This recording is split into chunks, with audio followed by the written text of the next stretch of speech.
A uniformly charged solid sphere of radius r has potential V naught measured with respect to infinity on its surface. For the sphere, the equipotential surfaces with potentials 3V naught by 2, 5V naught by 4, 3V naught by 4 and V naught by 4 have radius r1, r2, r3 and r4 respectively. Then r1 equal to 0 and r2 is greater than r4 minus r3. Option B, r1 not equal to 0 and r2 minus r1 greater than r4 minus r3. Option C, r1 equal to 0 and r2 less than r4 minus r3. Option D, 2r less than r4. So let us see question क्या कहना चाह रहा है कि हमारे पास एक sphere है और उसकी सरफेस पोटेंशियल वी नॉट है और क्योंकि इंसुलेटिंग है तो ऑब्वियस सेंटर पे कितनी होगी 3V नॉट बाई 2 ज़्यादा होती है और बाहर जाते थे घटती रहती है। तो हमें क्लियरली मेंशन लिखा हुआ है कि 3V नॉट बाई 2 जो पोटेंशियल है corresponds to radius r1। So r1 तो तुरंत ज़ीरो हो गया। पीछे जाके आप वीडियो में देखेंगे तो ऑप्शन ए में r1 ज़ीरो है और ऑप्शन सी में r1 ज़ीरो है, तो बी और डी तो वैसे ही खारिज हो गए क्योंकि इनमें r1 ज़ीरो की बात नहीं की गई है। ठीक है। तो दूसरी बात ये भी है कि अच्छा डी ऑप्शन भी कंसिडर किया जा सकता है क्योंकि उसमें आर वन की बात ही नहीं करी गई, तो हो सकता है कि उसको भी कंसिडर किया जा सके। खैर आर वन ज़ीरो है तो 100% ए और सी तो हम सिलेक्ट करेंगे। अब बारी आती है आपकी बाकी दो चीज़ों की सिलेक्ट करने की। जैसे आर टू इसी के साथ जो जुड़े हुए ऑप्शन है is greater than R four minus R three and R two is less than R four minus R three. देखिए ये पहले खारिज हो गया क्योंकि इसमें आर वन की इन्फॉर्मेशन ही नहीं है और जब इन्फॉर्मेशन दी हुई है और वो आंसर से मैच भी कर रही है तो we'll select A or C में से कोई। अब इन्हें बचे हुए ऑप्शंस को हमें सेलेक्ट करना है और जो ऑप्शन यहाँ पास है 5V not by 4 which is 1.25V not and दूसरा ऑप्शन है 0.75V नॉट। ठीक है। और तीसरा ऑप्शन है 0.25V नॉट।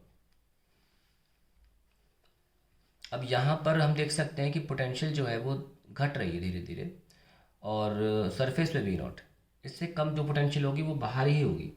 ठीक है। तो 5V नॉट बाई 4 1.25 है, अभी भी वी नॉट से ज़्यादा है तो ये तो अंदर का पोटेंशियल हो गया है ना। ये R1 है और ये कॉरेस्पॉन्ड किसको कर रहा है 5V नॉट बाई 4 R2 को। तो R2 अभी अंदर है R1 से ज़्यादा और सरफेस जो है वो R है और R से ज़्यादा है और 0.75V नॉट जो है तो मैं इसको मार्क कर देता हूँ, दिस इज़ माई R2।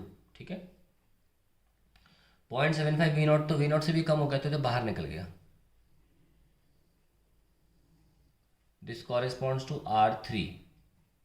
ठीक है। और 0.25 और बाहर चला गया तो दिस कॉरेस्पॉन्ड्स टू R4। सबसे ज़्यादा R4 है, ये R3 है जो कि R2 से बड़ा है और ये R4 है जो R3 से बड़ा है। सबसे बड़ा R4 है तो यानी कि अगर हम बात करें R2 की तो R2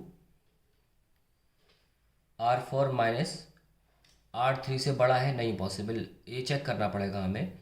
लेकिन अगर हम नोटिस करें तो हमें ये सॉल्व करना पड़ जाएगा क्योंकि R4 माइनस R3 R2 से छोटा भी हो सकता है बड़ा भी हो सकता है। So this options have to be calculated. Okay, R4 माइनस R3 और R2 is less then R4 माइनस R3 क्योंकि इन्होंने सिर्फ रिलेशन नहीं पूछा R4 R3 में, दिख ही रहा है कि R4 बड़ा है R3 से, लेकिन इनका डिफरेंस छोटा बड़ा दोनों हो सकता है। अभी हमें निकालना पड़ेगा कि R2 है कितना। ठीक है। तो ऑब्वियसली हमारे पास R2 पे कितनी पोटेंशियल है 5V नॉट बाई 4 और हमारे पास 5/4 और V नॉट कितना होता है के कितना चार्ज दे रखा है इस पर, चार्ज कुछ भी ले सकते हैं। वी नॉट को लिख सकते हैं KQ/R क्योंकि पोटेंशियल हमने सरफेस पे जो पोटेंशियल है वी नॉट उसको हमें रेडियस R देना है और सरफेस पोटेंशियल फॉर्मूला क्या होता है KQ/R। तो 5/4 KQ/R ये हमारी पोटेंशियल है और इसको हम बोल सकते हैं KQ/R2। ठीक है। So we have KQ cancel and we have R2 as 4/5R. Okay, so we got a relation of R2 in terms of R.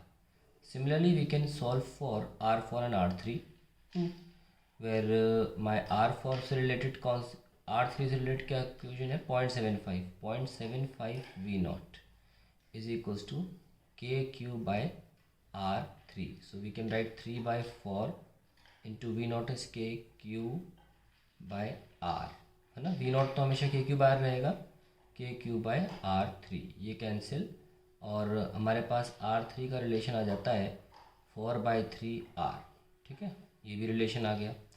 And similarly now we can find out for R4 as well. यहाँ कर देते हैं. R4 में 0.25 है, तो we can write 1/4 times of V nought, and V nought is K Q by capital R. And overall R4 के terms में लिखेंगे तो R4 ये कैंसिल, और R4 becomes 4R. Now we can have a difference between R4 and R3 which is R4 minus R3 which is 4R minus 4/3R. So this is 12 minus 8/3R which is nothing but 2.67R. And हमारे पास R2 से relation निकालना था. R2 कितना है, 0.8R. तो R2 जो है वो लेस देन आया है R4 माइनस R3 से. ये 0.8 है और ये 2.67 है. तो C is the correct answer. Okay.